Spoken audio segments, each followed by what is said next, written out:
Assalamualaikum warahmatullahi wabarakatuh.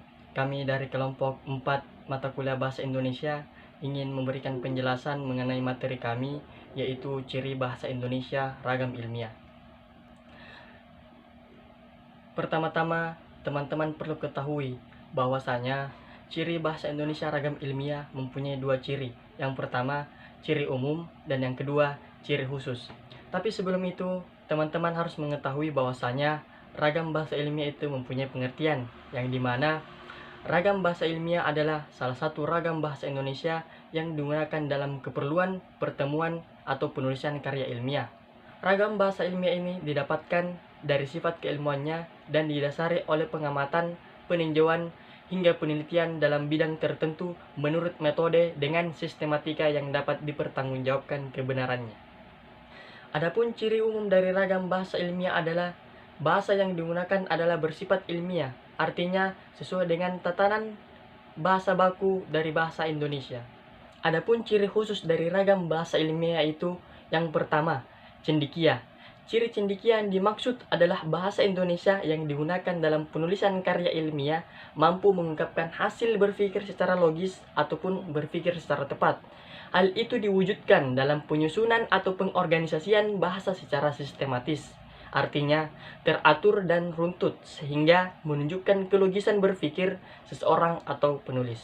Contohnya, pergeseran nilai-nilai budaya bangsa yang terjadi karena masuknya pengaruh budaya barat ke Indonesia. Kemudian, ciri yang kedua yaitu lugas dan logis. Ciri lugas yang dimaksud adalah bahasa Indonesia yang digunakan dalam penulisan karya ilmiah harus bermakna harafiah dan tidak bermakna ganda. Sedangkan ciri logis adalah bahasa Indonesia yang digunakan dalam penulisan karya ilmiah sesuai dengan logika atau dapat diterima oleh akal sehat.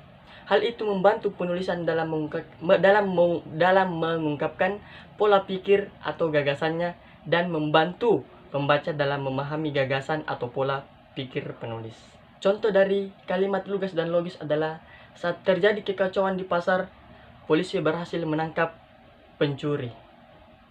Itulah salah satu contoh dari kalimat lugas dan logis. Selanjutnya, ciri yang ketiga adalah ciri jelas. Ciri jelas yang dimaksud adalah bahasa Indonesia yang digunakan dalam penulisan karya ilmiah harus jelas struktur kalimat dan maknanya. Hal itu sangat membantu penulis dalam memaparkan gagasan atau pola pikirannya dan mempermudah pembaca untuk memahami makna yang dimaksudkan. Contoh dari kalimat jelas adalah untuk mengetahui apakah baik buruknya pribadi seseorang dari tingkah dan lakunya sehari-hari. Mungkin itulah yang saya sempat berikan kepada teman-teman sekalian. Selebihnya saya berikan kepada teman saya untuk memberikan penjelasan mengenai ciri-ciri selanjutnya. Sekian. Assalamualaikum warahmatullahi wabarakatuh. Bismillahirrahmanirrahim. Assalamualaikum warahmatullahi wabarakatuh. Perkenalkan, nama saya Jumriani, NIM 200402501011. Nah, di sini saya akan melanjutkan penjelasan dari teman saya. Nah, penjelasannya yaitu padat dan ringkas. Padat artinya gagasan atau pola pikir yang akan diungkapkan tidak tercampur unsur-unsur lain, yang tidak ada hubungan atau tidak diperdulikan, sedangkan ciri ringkas artinya bahasa Indonesia yang digunakan dalam penulisan karya ilmiah harus singkat, tidak menggunakan kata-kata yang berlebih atau mubazir.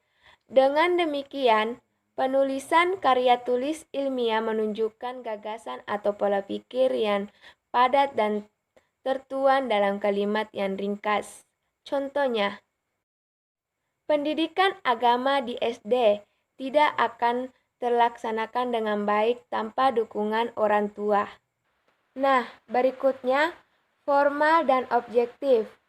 Formal yang dimaksud mengacu pada pandangan bahwa komunikasi ilmiah melalui tulisan ilmiah merupakan komunikasi formal atau resmi, sehingga bahasa Indonesia yang digunakannya harus bahasa Indonesia formal. Artinya bahasa Indonesia yang digunakan harus bahasa yang dialami situasi formal atau resmi pada struktur bahasa yang mencakup seluruh tataran struktur kebahasaan. Sehingga penggunaan bahasa seperti itulah yang menunjukkan ciri objektif, yaitu dapat diukur kebenarannya secara terbuka umum. Contohnya, menurut Meolino 1989, bahasa ilmiah itu lugas, eksaks, dan menghindari kesamaran dan ketaksaan dalam pengungkapan. Sekian dari penjelasan saya, selanjutnya akan dijelaskan oleh teman saya. Sebagai pangkal tolak, artinya bahasa yang digunakan dalam penulisan karya ilmiah harus berorientasi pada gagasan atau pola pikir, bukan pada penulis. Gagasan sebagai pangkal tolak terkait dengan objektivitas penulis, artinya penggunaan bahasa tersebut secara dominan harus bertolak pada objek yang dibicarakan dan bukan pada penulis secara pribadi. Contohnya, perlu diketahui bahwa pendidikan di lingkungan keluarga sangat penting dalam penanaman moral Pancasila. Ciri selanjutnya, penggunaan istilah teknis. Artinya, bahasa Indonesia yang digunakan dalam penulisan karya ilmiah harus berfungsi sebagai wacana teknis yang artinya sesuai dengan bidang keilmuannya yang dilengkapi dengan peristilahan teknis yang meliputi penulisan angka, lambing, dan istilah sesuai dengan bidang ilmu.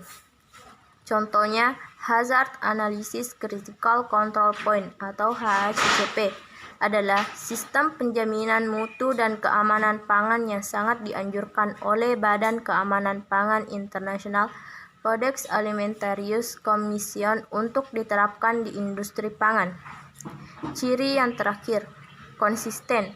Artinya, bahasa Indonesia yang digunakan dalam penulisan karya ilmiah mulai dari tataran terkecil sampai dengan tataran terbesar dan terluas atau keseluruhan struktur bahasa harus ajak atau taat atau selalu menggunakan bentuk-bentuk atau unsur-unsur tersebut dari awal tulisan sampai akhir tulisan. Contohnya, perlucutan senjata di wilayah Bosnia itu tidak penting bagi Muslim Bosnia. Untuk mereka, yang penting adalah pencabutan embargo senjata.